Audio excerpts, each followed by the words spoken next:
నమస్కారం. ఈరోజు మన కథలో ఊహించని మలుపులు చోటు చేసుకోబోతున్నాయి. ఎన్నో ఏళ్లుగా తన ఉనికిని కోల్పోయిన స్వరాజ్ అనుకోకుండా దుగ్గిరాల క్రస్ట్లోకి అడుగుపెట్టి తన గతాన్ని ఎలా గుర్తుచేసుకున్నాడు? తన పుట్టుక వెనుక ఉన్న ఆ గుండె పగిలే నిజాలు అతనికి ఎలా తెలిసాయి? రేఖ అరాచకాలకు అంతం పలికే సమయం ఆసన్నమైందా? ఈ ఆసక్తికరమైన విషయాలన్నీ ఇప్పుడు వివరంగా తెలుసుకుందాం. ఈ వీడియో మీకు నచ్చినట్లయితే వెంటనే లైక్ చేయండి. మీ లైక్ మాకు ఎంతో ప్రోత్సాహాన్నిస్తుంది. అలాగే ఇలాంటి మరిన్ని అప్డేట్స్ కోసం మన ఛానల్ని ఇప్పుడే సబ్స్క్రైబ్ చేసుకోండి. కథలోకి వెళితే ఆ ఇంట్లో వాతావరణం చాలా నిశ్శబ్దంగా, భారంగా ఉంది. సుభాష్ తన గదిలో అశాంతిగా కూర్చుని ఉండగా అపర్ణమ్మ అతనికి ధైర్యం చెప్పడానికి ప్రయత్నిస్తోంది. కాని సుభాష్ మనసులో ఉన్న ఆవేదన ఆగడం లేదు. అతను అపర్ణమ్మ వైపు చూస్తూ, చూశావు కదా అపర్ణ, మనం ఏదైనా మంచి చెయ్యాలని నిర్ణయించుకుంటే ఆ రేఖకు తెలిసి ఎలాంటి విధ్వంసాన్ని సృష్టిస్తుందో, నా విషయంలో తను ఎంతటి నీచానికి ఒడిగట్టిందో నువ్వు కళ్లారా చూశావు. ఆ లాయర్ దగ్గర మనం చెప్పిన విషయాలన్నీ అతను కేవలం డబ్బుకు అమ్ముడుపోయే రేఖకు చేరవేశాడు. నమ్మకద్రోహం ఎలా ఉంటుందో మనకా లాయర్ చూపించాడు అని ఆవేదనతో అన్నాడు. సుభాష్ మాటల్లోని బాధను చూసి అపర్ణమ్మ కళ్ళు చెమర్చాయి. సుభాష్ ఇంకా కొనసాగిస్తూ, చివరికి మనల్ని భయపెట్టడానికి, నన్ను లొంగదీసుకోవడానికి ఆ రేఖ ఏకంగా నాకు ఇంజెక్షన్ చేయించింది. నిన్నూ నన్నూ మానసికంగా కృంగదీయాలని చూస్తోంది. అసలు తను మనిషా లేక రాక్షసా? తన స్వార్థం కోసం ఎంతటి వారినైనా బలి తీసుకుంటుంది అని తన నిస్సహాయతను వ్యక్తం చేశాడు. అప్పుడు అపర్ణమ్మ సుభాష్ చేతిని పట్టుకుని, సుభాష్, నువ్వు అధైర్యపడకు. ఆ రేఖ పాపం పండి తన పతనమయ్యే రోజు చాలా దగ్గర్లోనే ఉంది. ఇన్ని సంవత్సరాలు మనం ఎంతో ఓపిక పట్టాం. ఆ భగవంతుడు ఎప్పుడూ పాపుల్ని వదిలిపెట్టడు. వాళ్లని శిక్షించడానికి ఏదో ఒక రూపంలో అవతరిస్తాడు. మనల్ని కాపాడడానికి ఎవరో ఒకరిని ఖచ్చితంగా పంపిస్తాడు. నువ్వు కంగారుపడకు. ఆ రేఖ వినాశకాలం మొదలైంది అని ఎంతో నమ్మకంగా చెప్పింది. అవును మామా, నాన్నమ్మ చెప్పింది నిజం అంటూ ఇందు అక్కడికి వచ్చింది.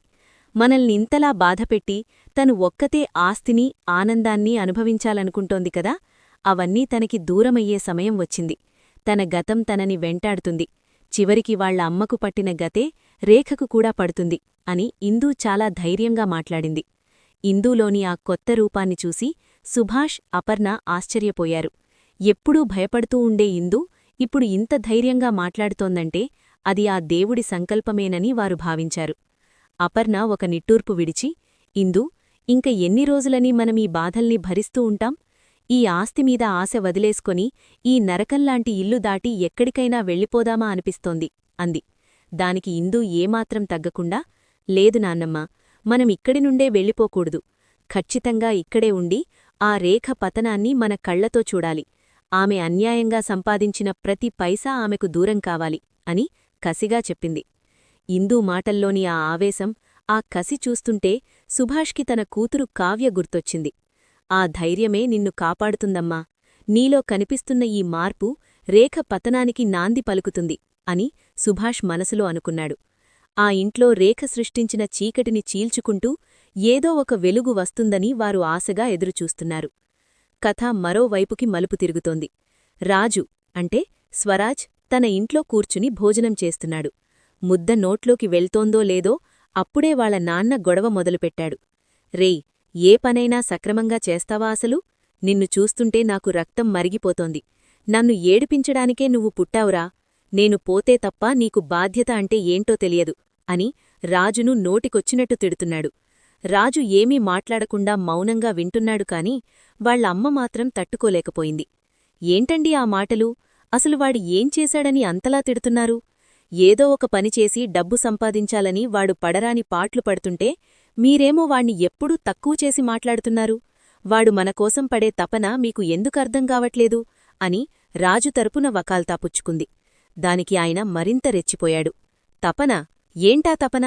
రోడ్డుమీద వెళ్లే ఆడవాళ్లతో గొడవ పెట్టుకోవడం, కనిపించిన వాళ్లందరితోనూ గీక్కోవడం, ఇదా నువ్వు చెప్పే తపన? పనికిరాని వస్తువులన్నీ తీసుకొచ్చి రంగులు పూసి కొత్తవి అని చెప్పి అమ్మడం. ఆ మోసాలు తెలిసిన వాళ్లు వచ్చి నన్ను నిలదీస్తుంటే నా పరువు పోతోంది. ఇలాగేనా నువ్వు నీ కొడుకుని పెంచేది అని భార్యను కూడా నిలదీశాడు. రాజూ వాళ్లమ్మ ఆవేదనతో, వాడు విలువ తెలియక అలా చేస్తున్నాడండి. బయటివాళ్ల ముందు వాణ్ణలా అనకండి. వాడిక్కూడా మనసుంటుంది కదా అని బతుమాలింది. రాజు నాన్న ఏమాత్రం తగ్గకుండా, సరేలే ఇంక నేను మాట్లాడను, నోరు మూసుకుని చచ్చిన శవంలో పడుంటాన్లే అనంటూనే ఒక్కసారిగా గుండె పట్టుకుని సోఫాలో కుప్పకూలిపోయాడు. రాజు చేతిలో ఉన్న ముద్ద కింద పడిపోయింది. నాన్నా, ఏమైంది నాన్నా అని అరుస్తూ రాజు పరుగున వెళ్ళాడు. అమ్మా, తమ్ముడు అందరూ షాక్లో ఉండిపోయారు.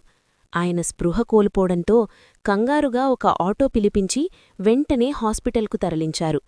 లోపల పరీక్షలు జరుగుతుంటే బయట రాజు ప్రాణం అరచేతిలో పెట్టుకుని నిలబడ్డాడు. కాసేపటికి డాక్టర్ బయటకు వచ్చి ముఖం గంభీరంగా పెట్టి, ఆయనకు చాలా సీరియస్ హార్ట్ స్ట్రోక్ వచ్చింది, పరిస్థితి విషమంగా ఉంది అని చెప్పడంతో రాజు గుండె ఆగిపోయినంత పనయింది. డాక్టర్ మాటలు వినగానే రాజు ప్రపంచం ఒక్కసారిగా ఆగిపోయినట్లు అనిపించింది. ఏం మాట్లాడుతున్నారు డాక్టర్? నాన్నకు అంత ప్రమాదమా అని వణుకుతున్న స్వరంతో అడిగాడు. డాక్టర్ నిట్టూర్పు విడిచి, అవును బాబూ, ఆయనకు మేజర్ హార్ట్ స్ట్రోక్ వచ్చింది, వెంటనే సర్జరీ చెయ్యాలి, లేకపోతే ప్రాణాలకే ముప్పు. ఈ సర్జరీకి సుమారు 10 లక్షల వరకు ఖర్చవుతుంది అని చెప్పేసరికి రాజుకు కాళ్లకింద భూమి కదిలిపోయినంత పనయింది. 10 లక్షలా? అంత డబ్బు తన దగ్గరెక్కడుంది? రాజు షాక్లో ఉండగానే డాక్టర్ మరో బాంబు పేల్చాడు.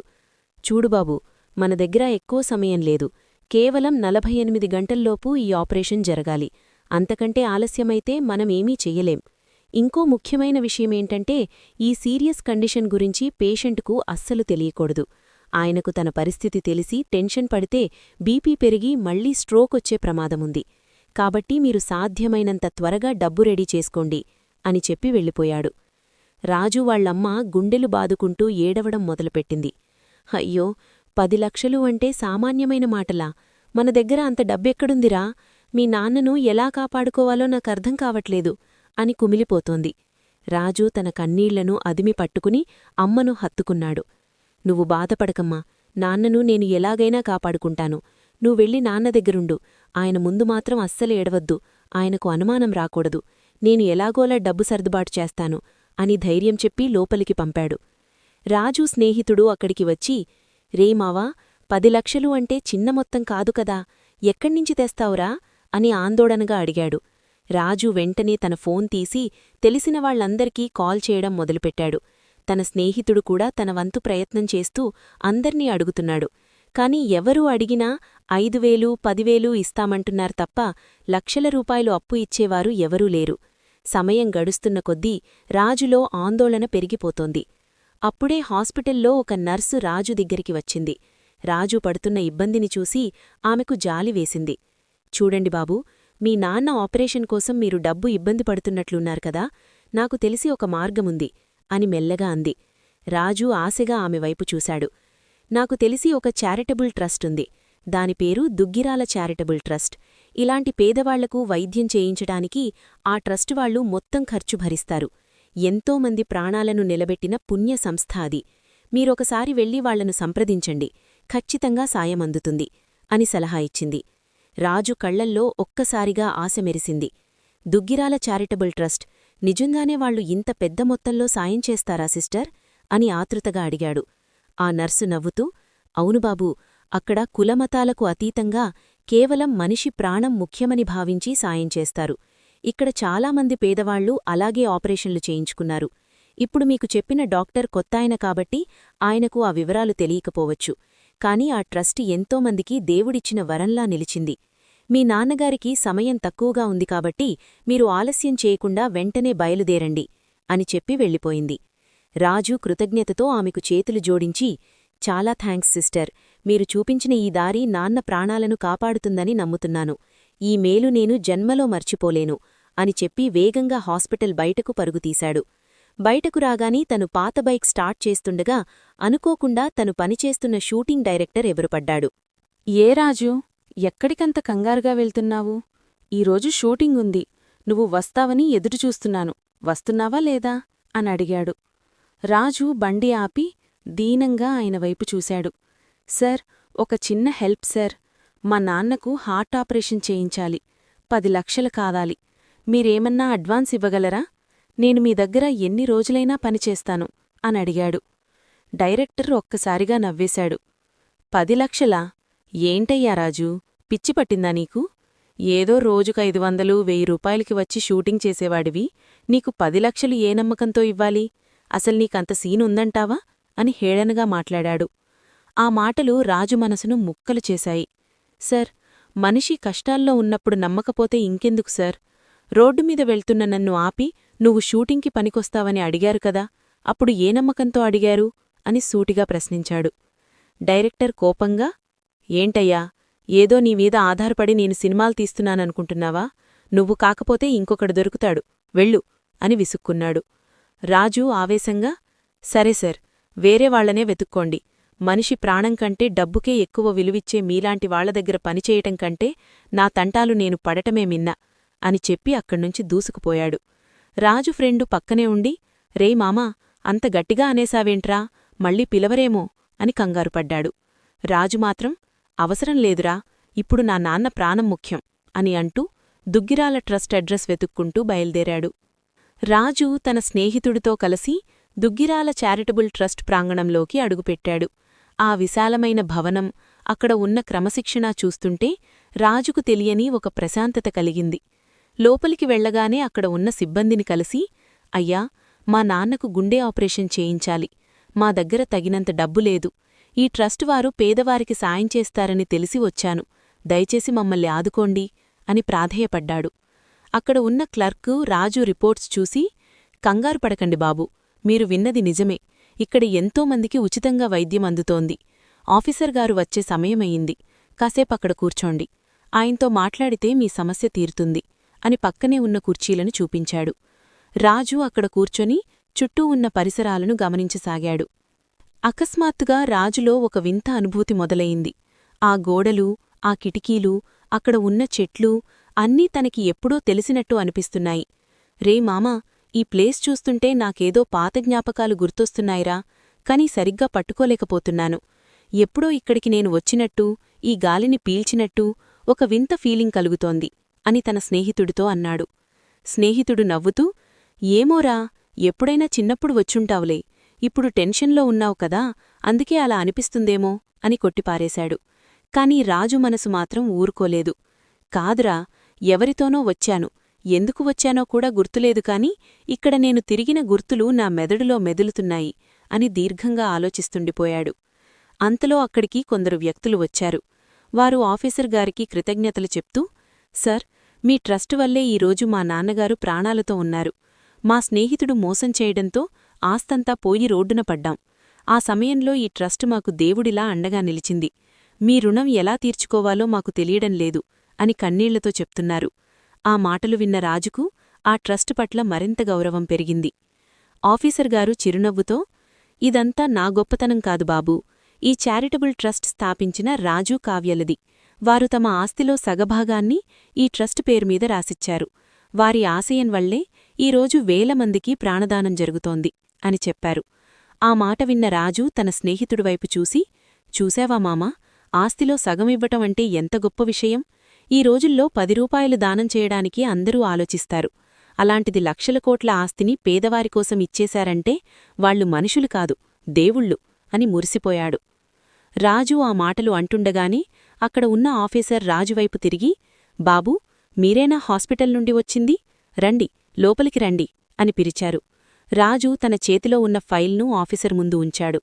సార్, మా నాన్నకు గుండె ఆపరేషన్ చెయ్యాలి. మొత్తం 10 లక్షలు ఖర్చవుతుందని డాక్టర్ చెప్పారు. మేము అప్పులు చేసి ఉన్నవన్నీ అమ్ముకొని ఎలాగోలాగా 4 లక్షలు పోగుచేశాము. మిగిలిన 6 లక్షలు ఈ ట్రస్టు నుండి సహాయమండితే నాన్న ప్రాణాలు నిలబడతాయి సార్ అని వేడుకున్నాడు. ఆఫీసర్ ఆ రిపోర్ట్స్ అన్ని క్షుణ్ణంగా పరిశీలించి రాజు కళ్లలోకి చూశారు. బాబూ, ఆ 4 లక్షలు కూడా మీరు ఎవరి దగ్గర అప్పు తీసుకున్నారో వాళ్లకి తిరిగి ఇచ్చేయండి. మీ నాన్నగారి ఆపరేషన్ బాధ్యత మొత్తం మా దుగ్గిరాల చారిటబుల్ ట్రస్ట్ తీసుకుంటుంది. ఒక్క రూపాయి కూడా మీరు కట్టాల్సిన అవసరం లేదు. మా టీం వెంటనే హాస్పిటల్కు వెళ్లి అన్ని ఏర్పాట్లు చేస్తుంది అని అభయమిచ్చారు. ఆ మాట వినగానే రాజుకు నోట మాట రాలేదు. సంతోషంతో కళ్లలో నీళ్లు తిరిగాయి. సర్, మీరు మా కుటుంబానికి దేవుడిలా కనిపిస్తున్నారు. ఇంత గొప్ప సాయం చేస్తున్న ఆ మహానుభావులు ఎవరో ఒక్కసారి చూడాలనుంది సార్. వాళ్ల ఫోటోలు ఏమైనా ఇక్కడ ఉన్నాయా అని ఆతృతగా అడిగారు. తప్పకుండా బాబూ, రండి చూపిస్తాను అంటూ ఆఫీసర్ రాజును పక్కనే ఉన్న ఒక ప్రత్యేక గదిలోకి తీసుకువెళ్లారు. అక్కడ గోడకు ఒక పెద్ద ఫోటో వేలాడుతోంది. ఆ ఫోటో చూడగానే రాజు ఒక్కసారిగా స్తంభించిపోయాడు. తన గుండె వేగం పెరిగింది. ఆ ఫోటోలో ఉన్నది మరెవరో కాదు, రాజు మరియు కావ్య. రాజు తన కళ్లను తానే నమ్మలేకపోయాడు. మామా, ఈ ఫోటోలో ఉన్న వ్యక్తిని చూడు, అచ్చం నా పోలికలే. నా కళ్ళు, నా ముక్కు, నా నవ్వు అచ్చు గుద్దినట్టు నాలాగే ఉన్నాడు. అలాగే పక్కన ఉన్న ఈ అమ్మాయి మొన్న క్లబ్బు దగ్గర నాతో గొడవపడిన ఆ మేడంలాగే ఉంది. ఏంటి మామా ఇదంటా అని తన ఫ్రెండ్నడిగాడు. ఫ్రెండ్ కూడా షాక్ అయిపోయి, అవును మామా, అసలు తేడానే లేదు. నువ్వూ ఈయన ఒకేలా ఉన్నారు. ఆ మేడం, ఈ కావ్యగారు కూడా ఒకేలా ఉన్నారు. అసలు వీళ్లకి నీకు ఏంటి సంబంధం అని ఆశ్చర్యపోయాడు. రాజు ఆ ఫోటోవైపు రెప్పవేయకుండా చూస్తున్నాడు. అతని మెదడులో ఏవో అస్పష్టమైన దృశ్యాలు మెదలడం మొదలయ్యాయి. ఎవరో తనను ఎత్తుకుని తిరుగుతున్నట్టు, ప్రేమగా ముద్దు పెడుతున్నట్టు, స్వరాజ్ కన్నా అని పిలుస్తున్నట్టు కొన్ని మధురమైన జ్ఞాపకాలు తలపుల్లోకి వస్తున్నాయి. కాని అవి ఎక్కడివో ఎప్పటివో తనకి అర్థం కావడంలేదు. వీళ్లు నాకు బాగా తెలిసినవాళ్లు మామా, నావాళ్లు అని నా మనసు చెబుతోంది. కాని వీళ్లు చనిపోయారని ఈయన చెబుతున్నారు కదా, మరి నా పరిస్థితి ఏంటి అని రాజు అయోమయంలో పడిపోయాడు. రాజు ఆ ఫోటోని చూస్తూ అలాగే ఉండిపోయాడు. అతని కళ్లలో నీళ్లు తిరుగుతున్నాయి. గుండెల్లో ఏదో తెలియని అలజడి మొదలైంది. ఆఫీసర్ గారు రాజు భుజంపై చెయ్యివేసి, ఏవైంది బాబూ, అంతలా చూస్తున్నావేంటి అని అడిగారు. రాజు తేరుకొని, సర్, ఈ ఫోటోలో ఉన్న వ్యక్తులు చాలా గొప్పవారు అని చెప్పారు కదా, వీళ్ళిప్పుడు ఎక్కడున్నారు? వీళ్లను ఒక్కసారి కలిసి కృతజ్ఞతలు చెప్పుకోవాలని ఉంది అని ఆతృతగా అడిగారు. ఆఫీసర్ గారు నిట్టూర్పు విడిచి, దురదృష్టం బాబూ, వీరిప్పుడు మన మధ్య లేరు. కొన్నేళ్ల క్రితం వీరు కుటుంబంతో కలిసి శ్రీశైలం వెళుతుండగా ఒక పెద్ద ప్రమాదం జరిగింది. బాంబ్ బ్లాస్ట్ జరిగిందని అంటారు. ఆ ప్రమాదంలో ఈ దంపతులతో పాటు కుటుంబం మొత్తం చనిపోయారని వార్తలు వచ్చాయి. ఆ ఇంట్లో కేవలం 4 మాత్రమే మిగిలారు. వారు కూడా ఎప్పుడూ ఈ ట్రస్ట్ వైపు రారు. కాని వెనుకుండి అన్నీ నడిపిస్తుంటారు. వాళ్ళు ఎలా ఉంటారో కూడా మాకు సరిగ్గా తెలీదు అని చెప్పారు. ఆ మాట వినగానే రాజు గుండెల్లో రాయిపడినట్లయింది. చనిపోయారా? అంత మంచివారు అలా అర్ధాంతరంగా వెళ్ళిపోయారా అని బాధపడ్డాడు. కాని పక్కనే ఉన్న రాజు ఫ్రెండ్ మాత్రం రాజు చెవిలో మెల్లగా, రేయ్ మామా, ఆఫీసర్ గారు చెప్పింది విన్నావు కదా, శ్రీశైలం వెళుతుండగా యాక్సిడెంట్ అయ్యిందట. నువ్వు కూడా శ్రీశైలం దారినే కదా దొరికావు అని మీ అమ్మవాళ్లు చెబుతుంటారు. అసలు ఏంటి ఈ లింక్? అచ్చం నీలాగే ఉన్న ఈయన, ఈ యాక్సిడెంట్, ఇవన్నీ చూస్తుంటే నాకేదో తేడాగా అనిపిస్తోందిరా అని అనుమానం వ్యక్తం చేశాడు. రాజు మెదడు మొద్దుబారిపోయినట్లనిపించింది. అవును మావా, ఈ ఫోటోలో ఉన్న కావ్యగారు మొన్న క్లబ్బు దగ్గర నాతో గొడవపడిన ఆ మేడం పోలికలు ఒక్కటే. ఆ పక్కన ఉన్న ఈ రాజుగారు నా పోలికలే. ఒకే ఇంట్లో 2 వ్యక్తులు ఇలా అచ్చుగుద్దినట్టు ఉండటం సాధ్యమేనా? నా గతం ఏంటి? నేను ఎవరిని అని తనని తాను ప్రశ్నించుకోసాగాడు. అప్పుడే అతని కళ్లముందు కొన్ని దృశ్యాలు మెరిశాయి. ఎవరో తనని ఎత్తుకొని తిరుగుతున్నట్టు, ప్రేమగా ముద్దు పెడుతున్నట్టు, స్వరాజ్ కన్నా అని పిలుస్తున్నట్టు కొన్ని మధురమైన జ్ఞాపకాలు తలపుల్లోకి వస్తున్నాయి. కాని అవి ఎక్కడివో ఎప్పటివో తనకి అర్థం కావడంలేదు. వీళ్లు నాకు బాగా తెలిసినవాళ్లు మావా, నావాళ్లు అని నా మనసు చెబుతోంది. కాని వీళ్లు చనిపోయారని ఈయన చెబుతున్నారు కదా, మరి నా పరిస్థితి ఏంటి అని రాజు అయోమయంలో పడిపోయాడు. మామా, నాకేదో గుర్తొస్తోందిరా. ఈ ఫోటోలో ఉన్నవాళ్లు నాతో మాట్లాడుతున్నట్టు, నాకు భోజనం తినిపిస్తున్నట్టు ఏవో జ్ఞాపకాలు నా మెదళ్ళో నదులుతున్నాయి. వీళ్లకి నాకు ఏదో విడదీయలేని సంబంధముంది. అసలు నేను ఈయన రూపంలో ఎందుకున్నాను, ఆ మేడం ఆవిడ రూపంలో ఎందుకుంది? ఈ రహస్యమేంటో నేను తెలుసుకోవాలి. కాని ఇప్పుడు నాన్నకు ఆపరేషన్ ముఖ్యం. పద, ముందు హాస్పిటల్కు వెళ్దాం అని చెప్పి అక్కడ్నుండి కదిలాడు. కాని రాజు మనసు మాత్రం ఆ ఫోటో దగ్గరే ఆగిపోయింది. తన జీవితం ఒక పెద్ద మలుపు తిరగబోతోందని అతనికి అప్పుడే అర్థమైంది. రాజు ఆఫీసర్ దగ్గర సెలవు తీసుకొని హాస్పిటల్కు చేరుకునేసరికి లోపల తన తండ్రికి ఆపరేషన్ ఏర్పాట్లు జరుగుతున్నాయి. ట్రస్ట్ నుండి ఫోన్ రావడంతో డాక్టర్లు చాలా వేగంగా స్పందించారు. రాజు బయట ఉన్న బెంచీమీద కూర్చున్నాడు కాని అతని మనసు మాత్రం ఆ చారిటబుల్ ట్రస్ట్లో చూసిన ఫోటో దగ్గరే ఉంది. ఆ ఫోటోలో ఉన్న రాజు, కావ్యల ముఖాలు కళ్లకు కట్టినట్లు కనిపిస్తున్నాయి. రే మామా, ఏంట్రా అలా అయిపోయావు? ఫోటో చూసినప్పట్నుండి నువ్వసలీ లోకంలోనే లేవు అని అతని ఫ్రెండ్ భుజం తట్టాడు. రాజు ఒక నిట్టూర్పు విడిచి, మామా, ఆ ఫోటోలో ఉన్న వ్యక్తులు నాకు బాగా దగ్గరగా ఉన్నట్టనిపిస్తోందిరా. వాళ్ళు నాతో మాట్లాడుతున్నట్టు, నాకు భోజనం తినిపిస్తున్నట్టు ఏవో జ్ఞాపకాలు నా మెదల్లో మెదులుతున్నాయి. ఆ మేడం ఆవిడ రూపంలో, నేను ఈయన రూపంలో ఉండడం కేవలం యాదృచ్ఛికం కాదురా, దీని వెనుక ఏదో పెద్ద కథే ఉంది అని ఆవేదనగా చెప్పాడు. సరిగ్గా అదే సమయంలో ఐసీయూ బయట రాజు పెంచిన తల్లి తండ్రి, స్పృహలోకి వచ్చిన తండ్రి మాట్లాడుకుంటున్నారు. రాజు వెనుక నుండి వెళ్తుండగా వారి మాటలు అతని చెవిన పడ్డాయి. మన రాజు హాస్పిటల్ ఖర్చుల కోసం ఎంతగానో కష్టపడుతున్నాడండి. మన గురించి వాడు చాలా బాగా పట్టించుకుంటున్నాడు. ఏ క్షణాన్నైతే మీరు గుండెపోటుతో కుప్పకూలారో ఆ క్షణం నుండి మీకోసం వాడు ఎంతో తల్లళ్ళిపోతున్నాడు అని వాళ్లమ్మ ఏడుస్తూ చెబుతోంది. ఆమె ఇంకా కొనసాగిస్తూ, రోజూ మీ చేత తిట్లు తింటూ ఏదో ఒకటి అనిపించుకుంటూ మీ దగ్గరే ఉండేవాడు. అలాంటిది మీరు ఇక్కడ ప్రాణాపాయ స్థితిలో ఉంటే వాడస్సలు తట్టుకోలేకపోతున్నాడండి. మన కన్న కొడుకు కూడా మనకు అంతలా చేస్తాడో లేదో. ఎక్కడ పుట్టాడో, ఎక్కడ పెరిగాడో మన దగ్గరకొచ్చి మన బిడ్డగా మారిపోయాడు. తన గతాన్ని మరిచిపోయి మనమే తన అసలు తల్లిదండ్రులమనుకుంటున్నాడు అని అనగానే రాజు ఒక్కసారిగా స్తంభించిపోయాడు. రాజుకు గుండె వాగిపోయినంత పనయ్యింది. ఏంటి, నేను వీళ్ల కన్నబిడ్డను కానా? నేను ఎక్కడో పుట్టానా అని తనని తాను ప్రశ్నించుకున్నాడు. లోపలికి వెళ్లబోయి ఆగిపోయాడు. అతని కళ్లలో నీళ్లు కట్టలు తెంచుకున్నాయి. ఇంతకాలం తను ఎవరినైతే ప్రాణంగా ప్రేమించాడో, ఎవరికోసం పడరాని పాట్లు పడుతున్నాడో వాళ్లు తన సొంత తల్లిదండ్రులు కాదని తెలియడం అతని జీవితంలో అతిపెద్ద షాక్. రాజు గదిలోకి వెళ్లడం చూసి వాళ్లమ్మ కంగారుగా మాట మార్చేసింది. కాని రాజు ముఖం చూశాక ఆమెకు అర్థమైపోయింది, వాడు అంతా వినేశాడని. రాజు గదిలోకి అడుగుపెట్టగానే ఒక నిశ్శబ్దం అలుముకుంది. వాళ్లమ్మ కంగారుగా కళ్ళు తుడుచుకుంటూ రాజువైపు చూడలేక తలదించుకుంది. రాజు నెమ్మదిగా బెడ్ దగ్గరకు వెళ్లి తనని పెంచిన తండ్రి చేతిని పట్టుకున్నాడు. ఆయన కళ్లలో అపరాధభావం కనిపిస్తోంది. ఎందుకమ్మా చెప్పడం ఆపేశావు? చెప్పు, అసలు నేను ఎవర్ని? నా తల్లిదండ్రులెవరు? నేను మీ కన్నబిడ్డను కానా అని అడుగుతుంటే అతని గొంతు వణికిపోతోంది. అప్పటివరకు ఉన్న కఠినత్వం పోయి ఒక చిన్న పిల్లోడిలా ఏడుస్తూ అడిగాడు. ఆ ప్రశ్నలకు సమాధానం చెప్పలేక వాళ్లమ్మ వెక్కి వెక్కి ఏడ్చింది. చివరికి రాజు తండ్రి గొంతు సవరించుకొని, అవును బాబూ, నువ్వు మా కన్నబిడ్డవి కాదు, కాని మా ప్రాణం కంటే ఎక్కువ. కొన్నేళ్ల క్రితం మేము శ్రీశైలం శివయ్య దర్శనానికి వెళ్తున్నప్పుడు దారిలో నువ్వు మాకు రోడ్డు పక్కన గాయాలతో పడి ఉన్నావు. అప్పుడే నిన్ను చూసి ప్రాణాపాయ స్థితిలో ఉన్నావని వెంటనే హాస్పిటల్కు తీసుకువెళ్లాము. ఆ దగ్గరలో ఏదో పెద్ద ప్రమాదం, బాంబ్లాస్ట్ జరిగిందని మాకు తెలిసింది. నీకోసం ఎవరైనా వస్తారేమో అని పోలీస్ స్టేషన్లో కూడా వాకబు చేశాం, కాని ఎవ్వరూ రాలేదు అని నిజాన్ని ఒప్పుకున్నాడు. ఆయన కళ్లలో నీళ్లు తిరుగుతుండగా ఇంకా కొనసాగించాడు. ఆ యాక్సిడెంట్లో నీ కుటుంబం మొత్తం చనిపోయారని ఆ చుట్టుపక్కల వాళ్లు చెప్పడం విన్నాము. ఆ చిన్న వయసులో నిన్ను చూస్తే మాకు చాలా జాలివేసింది. నీ గతాన్ని మరిచిపోయి నువ్వు మమ్మల్నే అమ్మానాన్న అని పిలుస్తుంటే నిన్ని వదులుకోలేకపోయాము. ఒకవేళ నిజం తెలిస్తే నువ్వు మమ్మల్ని విడిచి వెళ్ళిపోతావేమో అన్న భయంతో ఇన్నాళ్లు ఈ నిజాన్ని దాచాము. ప్రతిరోజూ నిన్ను నేను తిడతాను బాబూ, అది ప్రేమతోనే తప్ప ద్వేషంతో కాదు అని గుండెలు విసిగిపోయి చెప్పాడు. రాజుకు ఇప్పుడంతా అర్థమైంది. దుగ్గిరాల ట్రస్ట్లో చూసిన ఫోటోలు, తన గతం, ఆ యాక్సిడెంట్ అన్నీ ఒకదానికొకటి ముడిపడుతున్నాయి. నా వాళ్లు చనిపోయారో లేదో నాకు తెలీదు నాన్నా, కాని నా కుటుంబం ఎక్కడో బ్రతికే ఉందని నా మనసు చెప్తోంది. ఆ దుగ్గిరాల చారిటబుల్ ట్రస్ట్ పెట్టింది ఎవరో కాదు, మా మామయ్య, మా అత్తయ్య. నా పోలికలు అచ్చం మా మావయ్యలాగే ఉన్నాయి.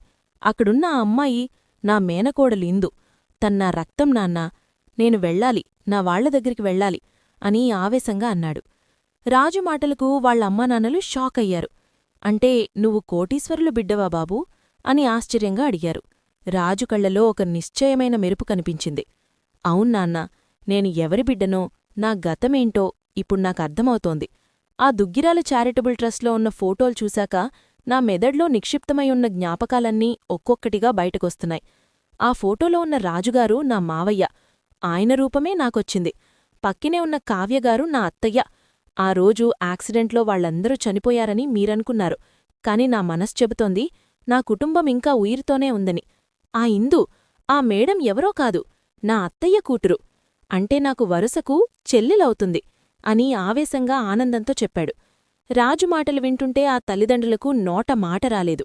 బాబూ, నువ్వు ఇంతటి పెద్ద కుటుంబానికి చెందినవాడివని మాకు తెలీదు. నీ ఆస్తిలో సగభాగం పేదవాళ్లకోసం రాసిచ్చారంటే మీవాళ్లు ఎంత గొప్పవాళ్లో అర్థమవుతోంది. అలాంటి మహానుభావుల బిడ్డవు మా ఇంట్లో పెరగడం మా అదృష్టం అని వాళ్లమ్మ కళ్ళొత్తుకుంది. రాజు ఆమె చేతులు పట్టుకుని, అమ్మా, నేను ఎక్కడికి వెళ్ళినా మీరు నాకు అమ్మా నాన్నయే. మీరు నన్ను ప్రాణాలతో కాపాడి పెంచబట్టే ఈరోజు నా గతాన్ని వెతుక్కునే శక్తి నాకొచ్చింది. ఇప్పుడు నాన్న ఆపరేషన్కి మొత్తం ఖర్చు ఆ ట్రస్ట్ వాళ్లే భరిస్తున్నారు. మా మావయ్య చేసిన పుణ్యమే ఈరోజు నాన్న ప్రాణాలను కాపాడుతోంది అని ధైర్యం చెప్పాడు. అప్పుడే రాజు స్నేహితుడు గదిలోకి పరుగున వచ్చాడు. రే మామా, నీకోసం ఒక అదిరిపోయే న్యూస్ తెచ్చాన్రా. ఆ మేడం ఇల్లెక్కడో, వాళ్ల అడ్రస్ ఏంటో నేను కనుక్కున్నాను అని గట్టిగా చెప్పాడు. రాజు ఆతృతగా, ఎలారా, ఎలా తెలిసింది అని అడిగాడు. ఆ రోజు క్లబ్బు దగ్గర గొడవ జరిగినప్పుడు వాళ్లక్క ఐశ్వర్య కూడా ఉంది కదా, తను పోలీస్ స్టేషన్లో ఎంట్రీ ఇచ్చింది. ఆ ఫోన్ నెంబర్, అడ్రస్ వివరాల ద్వారా వాళ్లెక్కడుంటున్నారో మొత్తం తెలుసుకున్నాను. పదరా, ఇప్పుడే వెళ్దాం అని ఉత్సాహంగా అన్నాడు. కాని రాజు ఆగిపోయాడు. లేదురా, ఇప్పుడు వెళ్లడం కరెక్ట్ కాదు. ముందు నాన్నకు ఆపరేషనవ్వాలి. ఆయన కోలుకున్నాక నా వాళ్ల దగ్గరికి వెళ్ళి అసలు ఏం జరుగుతోందో తెలుసుకుంటాను. అక్కడ మా వాళ్లు ఏ స్థితిలో ఉన్నారో, ఆ రేఖ అనే ఆవిడ వాళ్లని ఎంత ఇబ్బంది పెడుతోందో నేను కళ్లారా చూడాలి. నా గతం నాకు పూర్తిగా గుర్తుకురావాలి. అప్పటివరకు నేను రాజుగానే వాళ్ల ముందుకు వెళ్తాను. నా నిజస్వరూపం ఎప్పుడు బయటపెట్టాలో అప్పుడే పెడతాను అని ఒక లోతైన వ్యూహంతో చెప్పాడు. రాజులో కనిపిస్తున్న ఈ గాంభీర్యం చూసి అతని స్నేహితుడు కూడా ఆశ్చర్యపోయాడు. ఆపరేషన్ థియేటర్ బయట రాజు పచార్లు చేస్తున్నాడు. లోపల తన తండ్రికి శస్త్రచికిత్స జరుగుతోంది. తనని ప్రాణాలతో కాపాడి ఈ స్థాయికి తెచ్చిన వ్యక్తికోసం రాజు మనసు పరితపిస్తోంది. కాని అదే సమయంలో తన మెదడులో దుగ్గిరాల ట్రస్ట్లో చూసిన ఆ ఫోటోలు నిరంతరం కదలాడుతున్నాయి. స్వరాజ్, నా పేరు స్వరాజ్. ఆ ఫోటోలో ఉన్నది నా మావయ్య, నా అత్తయ్య. మరి నేను ఇన్నాళ్లు వీళ్ళకి దూరంగా ఎలా బ్రతికానో అని తనని తాను ప్రశ్నించుకుంటున్నాడు. సరిగ్గా అప్పుడే డాక్టర్ బయటకొచ్చి, కంగారుపడకండి రాజుగారు, ఆపరేషన్ సక్సెస్ అయింది. మీ నాన్నగారు ఇప్పుడు ప్రమాదం నుండి బయటపడ్డారు. దుగ్గిరాల ట్రస్ట్ వారు సమయానికి స్పందించడం వల్లే ఇదంతా సాధ్యమైంది అని చెప్పారు. ఆ మాట వినగానే రాజు గుండెమీద చెయ్యి వేసుకుని ఊపిరి పీల్చుకున్నాడు. చూసావా మామా, నా గతం నాకు తెలియకుండానే నా వర్తమానాన్ని కాపాడింది. మా మావయ్య అత్తయ్యలు రాసిచ్చిన ఆస్తి ఈరోజు నన్ను పెంచిన తండ్రిని బ్రతికించింది. ఇది దేవుడి సంకల్పం కాక ఇంకేమిటి అని తన ఫ్రెండ్తో అన్నాడు. అన్నణ్ణి కోలుకుంటున్నారని నిర్ధారించుకున్నాక రాజులో ఒక కొత్త ఉత్సాహం మొదలైంది. రేయ్, ఇక నేను ఆలస్యం చేయలేను. మా వాళ్లు ఎక్కడున్నారో, ఏ స్థితిలో ఉన్నారో నేను చూడాలి. నువ్వు చెప్పిన ఆ అడ్రస్ తీసుకురా, ఇప్పుడే బయల్దేద్దాం అని అన్నాడు. రాజు తన ఫ్రెండ్తో కలిసి బైక్ మీద ఆ అడ్రస్ వెతుక్కుంటూ బయల్దేరాడు. దారి పొడవునా తన చిన్ననాటి జ్ఞాపకాలు ఒక్కొక్కటిగా కళ్లముందు కదలాడుతున్నాయి. ఆ విలాసవంతమైన ఇల్లు, ఆప్యాయంగా పలకరించే మనుషులు అన్నీ అస్పష్టంగా గుర్తుకొస్తున్నాయి. చివరికి వారు ఒక పెద్ద బంగ్లా ముందు ఆగారు. ఆ ఇంటి గేటు దగ్గర ఉన్న నేంబోర్డు చూడగానే రాజ్ గుండె ఒక్కసారిగా వేగంగా కొట్టుకుంది. దుగ్గిరాల నివాసం అని అక్కడ రాసి ఉంది. రాజ్ బైక్ ఆపి ఆ ఇంటివైపు తీక్షణంగా చూశాడు. ఇదే మా ఇల్లు, నేను పుట్టి పెరిగిన చోటు ఇదే అని అతని మనసు గట్టిగా అరుస్తోంది. కాని లోపలికి వెళ్లబోయి ఆగిపోయాడు. ఇప్పుడు నేను స్వరాజ్లా వెళ్తే నన్ను ఎవరు నమ్ముతారు? అసలక్కడ ఏం జరుగుతుందో నాకు తెలీదు. ఆ రేఖ అనే ఆవిడ గురించి మా అమ్మవాళ్లు చెప్పారు కదా, ఆమె చాలా ప్రమాదకారి అని అర్థమవుతోంది. అందుకే నేను లోపలికి ఒక అపరిచితుడ్లాగే వెళ్ళాలి అని నిశ్చయించుకున్నాడు. సరిగ్గా అప్పుడే ఆ ఇంటి నుండి ఒక కారు బయటకు వస్తోంది. అందులో రేఖ కూర్చుని ఉంది. ఆమె ముఖంలో ఉన్న ఆ గర్వం, ఆ కఠినత్వం చూసి రాజుకి ఏదో తెలియని కోపం వచ్చింది. ఈమెనా మా కుటుంబాన్ని ముక్కలు చేసింది? మా అపర్ణమ్మను, సుభాష్ మావయ్యను ఇబ్బంది పెడుతోంది ఈమెనా అని కసిగా చూశాడు. కారు వెళ్ళిపోగానే రాజు మెల్లగా గేటు లోపలికి అడుగుపెట్టాడు. అక్కడ గార్డెన్లో కూర్చుని ఉన్న అపర్ణమ్మని చూడగానే రాజ్ కళ్లలో నీళ్లు తిరిగాయి. నాన్నమ్మ అని పిలవాలని నోటిదాకా వచ్చింది కాని ఆపుకున్నాడు. అపర్ణమ్మ ముఖంలో ఉన్న ఆ వేదన రాజ్ను కలిచివేసింది. అపర్ణమ్మను అలా చూడగానే రాజ్ గుండె తరుక్కిపోయింది. తెల్లటి చీరలో ముఖంలో వెలవెలబోతున్న ఆ కలను చూస్తుంటే తన రక్త సంబంధీకురాలు అని అతని మనసు గట్టిగా ఘోషిస్తోంది. నాన్నమ్మా, నీ మనవడు వచ్చేశాడు అని గట్టిగా అరిచి ఆమె కౌగిలిలో ఒదిగిపోవాలనిపించింది. కాని తనని తాను నియంత్రించుకున్నాడు. సరిగ్గా అదే సమయంలో అపర్ణమ్మ ఏదో పనిమీద లోపలికి వెళ్ళిపోయింది. రాజ్ నెమ్మదిగా ఇంటి ఆవరణంలోకి అడుగుపెట్టాడు. అక్కడ హాల్లో సుభాష్ మావయ్య కూర్చుని ఏదో దీర్ఘంగా ఆలోచిస్తున్నాడు. ఆయన ముఖంలో అలసట, కళ్లలో నిరాశ స్పష్టంగా కనిపిస్తున్నాయి. రాజును చూడగానే ఆయన ఒక్కసారిగా ఉలిక్కిపడి లేచాడు. రాజును తీక్షణంగా చూస్తూ, ఎవరు బాబు నువ్వు? ఎవరికోసం వచ్చావు? అని అడిగాడు. రాజు తన గొంతు సవరించుకుని, అది నేనిక్కడ ఇందుగారిని కలవడానికి వచ్చాను సార్. నా పేరు రాజ్ అని వినయంగా చెప్పాడు. సుభాష్ రాజు ముఖాన్ని చూస్తూ అలాగే స్తంభించిపోయాడు. రాజ్, అచ్చం నా బావ పోలికలే. ఆ కళ్ళు, ఆ నవ్వు, నా కళ్ళు నన్ను మోసం చేస్తున్నాయా, లేక నా బావ మళ్లీ పుట్టాడా అని మనసులో అనుకున్నాడు. సుభాష్ కళ్లలో నీళ్లు తిరగడం చూసి రాజ్కి అర్థమైపోయింది, తన పోలికలు తన కుటుంబాన్ని ఎంతగా కలచివేస్తున్నాయో. ఏమైంది సార్, అలా చూస్తున్నారు అని రాజ్ అడిగాడు. సుభాష్ తేరుకుని, ఏం లేదు బాబూ, నిన్ను చూస్తుంటే నాకు బాగా తెలిసిన వ్యక్తి గుర్తొచ్చాడు. ఇందు పైన గదిలో ఉంది, వెళ్ళి కలువు అని చెప్పి అక్కడినుంచి భారంగా వెళ్ళిపోయాడు. రాజ్ మెట్లెక్కి పైకి వెళ్తుండగా ఎదురుగా ఇందు వచ్చింది. రాజును చూడగానే ఆమె ముఖంలో ఒక వింత ఆనందం, ఆశ్చర్యం కలిగాయి. నువ్వా, ఇక్కడికెలా వచ్చావు? హాస్పిటల్లో ఉన్న ఐశ్వర్య అక్క ఎలా ఉంది అని ఆతృతగా అడిగింది. రాజ్ చిరునవ్వుతో, అక్క బానే ఉంది ఇందుగారు. తనను డిశ్చార్జ్ చేసి ఇంటికి పంపిస్తున్నారు. తను మర్చిపోయిన ఫోన్ ఇచ్చి వెళదామని వచ్చాను అని ఒక అబద్ధం చెప్పాడు. నిజానికి తన వాళ్లను చూడాలనే తపనతోనే తను ఇక్కడికి వచ్చాను. ఇందు రాజ్ వైపు చూస్తూ, థాంక్స్ రాజ్, నువ్వు మా కుటుంబానికి చాలా సాయం చేస్తున్నావు. లోపలికిరా, మా నాన్నమ్మకు నిన్ను పరిచయం చేస్తాను అని ఆహ్వానించింది. రాజు లోపలికి అడుగుపెడుతుంటే అతని మనసులో ఒక యుద్ధం నడుస్తోంది. తన నిజం ఎప్పుడు బయటపడుతుంది, రేఖకు తన ఉనికి తెలిస్తే ఏమవుతుంది అనే ప్రశ్నలు వెంటాడుతున్నాయి. రాజ్ ఇందు వెనక నడుస్తూ ఆ విశాలమైన హాల్లోకి అడుగుపెట్టాడు. ప్రతి అడుగులోనూ తనకి ఏదో పాత పరిచయమున్నట్టు, ఆ గాలిలో తన చిన్ననాటి వాసనలు ఉన్నట్టు అనిపిస్తోంది. అపర్ణమ్మ అక్కడ సోఫాలో కూర్చుని ఏదో ఫోటోలు చూస్తూ కళ్ళు తుడుచుకుంటోంది. ఇందు దగ్గరికి వెళ్ళి, నాన్నమ్మా, చూడు ఎవరు వచ్చారో, నిన్న ఐశ్వర్య అక్కని కాపాడిన రాజ్ వచ్చారు అని పరిచయం చేసింది. అపర్ణమ్మ నెమ్మదిగా తల ఎత్తి రాజువైపు చూసింది. ఒక్క క్షణం ఆమె గుండె ఆగిపోయినంత పనైంది. చేతిలో ఉన్న ఫోటోలు కింద పడిపోయాయి. వణుకుతున్న చేతులతో కళ్లద్దాలు సరిచేసుకుని రాజు ముఖాన్ని తేరిపార చూసింది.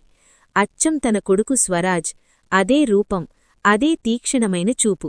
నాయనా, నువ్వా అని ఆమె నోటివెంట మాటరాక తడబడింది. రాజామె కళ్లలోకి చూస్తుంటే లోపల ఏదో తెగిపోతున్నట్టు అనిపించింది. నాన్నమ్మా, నేను నీ స్వరాజ్ని, నీ మనవణ్ణి అని గట్టిగా కౌగిలించుకోవాలనిపించింది. కాని తనని తాను కట్టడి చేసుకున్నాడు. నమస్కారమండి, ఐశ్వర్యగారు హాస్పిటల్లో ఫోన్ మర్చిపోతే అది ఇవ్వడానికి వచ్చాను అని వినయంగా చెప్పాడు. అపర్ణమ్మ రాజు దగ్గరికి వచ్చి అతని ముఖాన్ని తన 2 చేతులతో పట్టుకుంది. ఆమె కళ్లనుండి కన్నీళ్లు ధారలుగా కారుతున్నాయి. ఏంటమ్మా అలా చూస్తున్నావ్? తను రాజ్, మనకు సాయం చేసిన వ్యక్తి అని ఇందు అంటున్నా అపర్ణమ్మ వినడం లేదు. నీ పేరు రాజేనా బాబూ? నీ పుట్టుమచ్చలు, నీ వేళ్ళు అచ్చం నా స్వరాజ్లాగే ఉన్నాయి. ఆ భగవంతుడు నిన్ను నాకోసమే పంపాడా అని ఏడుస్తూ అడిగింది. రాజు కళ్ళు కూడా చెమర్చాయి. మీ అబ్బాయి పోలికలు నాకున్నాయేమో అండి, అందుకే మీకలా అనిపిస్తోంది అని నీళ్లు నములుతూ చెప్పాడు. సరిగ్గా అదే సమయంలో రేఖ కారు దిగి లోపలికి వస్తోంది. హాల్లో ఎవరూ అపరిచితుడు ఉండటం, అపర్ణమ్మ అతన్ని పట్టుకుని ఏడవడం చూసి ఆమెకు అనుమానం వచ్చింది. ఎవరు వీడు? ఇక్కడ ఏం జరుగుతోంది అని కరుకుగా అడిగింది. రాజు వెనక్కి తిరిగి రేఖవైపు చూశాడు. ఆ చూపులో ఉన్న పగ, ఆవేశం రేఖను ఒక్క క్షణం భయపెట్టాయి. రేఖ రాజు ముఖాన్ని చూడగానే తన ప్రాణాలు గాలులో కలిసిపోయినట్టు అనిపించింది. వీడు స్వరాజ్లా ఉన్నాడేంటి? చనిపోయాడనుకున్నవాడు మళ్లీ బ్రతికొచ్చాడా అని ఆమె మనసులో భయం మొదలైంది. కాని బయటకు మాత్రం, ఎవరు నువ్వు? మా ఇంట్లో ఏం చేస్తున్నావ్? అత్తయ్య, మీరు ప్రతి ఒక్కర్నీ చూసి మనవడు అనుకోవడం మానేయండి అని కఠినంగా అంది. అపర్ణమ్మ కన్నీళ్లు తుడుచుకుంటూ రాజువైపు దీనంగా చూసింది. రాజు ఆమెకు కళ్లతోనే ధైర్యం చెబుతూ, సరేనండి, వస్తాను. ఇందుగారు, జాగ్రత్త అని చెప్పి అక్కడి నుండి నెమ్మదిగా బయటకు నడిచాడు. రాజు వెళుతుంటే రేఖ అతన్నే తీక్షణంగా చూస్తూ ఉండిపోయింది. వీడెవరో కనుక్కోవాలి. ఒకవేళ వీడు నిజంగానే స్వరాజైతే నా ఆస్తికి, నా ఉనికికి ముప్పు తప్పదు అని తన మనసులో ఒక కుట్రకు తెరలేపింది. బయటకు వచ్చిన రాజు గేటు దాటి తన బైక్ దగ్గరికి వెళ్లాడు. తన మనసు ఇప్పుడు చాలా ప్రశాంతంగా ఉంది. నాన్నమ్మా, నీ మనవడు వచ్చేశాడు. నీ కళ్లలో ఉన్న ఆవేదనకు, మా సుభాష్ మావయ్య పడుతున్న కష్టాలకు త్వరలోనే ముగింపు పలుకుతాను. రేఖా, నీ పాపం పండింది. నా కుటుంబాన్ని ముక్కలు చేసిన నిన్ను అదే ఇంట్లో అందరి ముందు దోషిగా నిలబెట్టే వరకు నేను నిద్రపోను. ఈ స్వరాజ్ ప్రయాణం ఇప్పుడే మొదలైంది అని మనసులో శపథం పూనాడు. రాజు బైక్ స్టార్ట్ చేసి వేగంగా దూసుకుపోయాడు.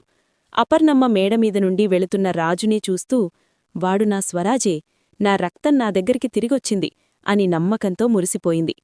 చూశారుగా ఫ్రెండ్స్, తన గతాన్ని తెలుసుకున్న స్వరాజ్ అపరిచితుడిలా తన సొంత ఇంట్లోకి అడుగుపెట్టి రేఖ గుండెల్లో రైళ్లు పరిగెత్తించాడు. అపర్ణమ్మ తన మనవడిని గుర్తుపట్టినా రేఖ భయంతో ఆ నిజాన్ని దాచాలని చూస్తోంది. మరి రాజ్ తన అసలు రూపాన్ని ఎప్పుడు బయటపెడతాడు? రేఖ వేయబోయే కుతంత్రాలను ఎలా ఎదురుదెబ్బతీస్తాడు అనేది రాబోయే కథలో ఎంతో ఆసక్తికరంగా ఉండబోతోంది. ఈ వీడియో మీకు నచ్చినట్లయితే తప్పకుండా లైక్ చేయండి. మీ అభిప్రాయాలను కమెంట్ రూపంలో తెలియజేయండి. ఇలాంటి మరిన్ని ఇంట్రెస్టింగ్ అప్డేట్స్ కోసం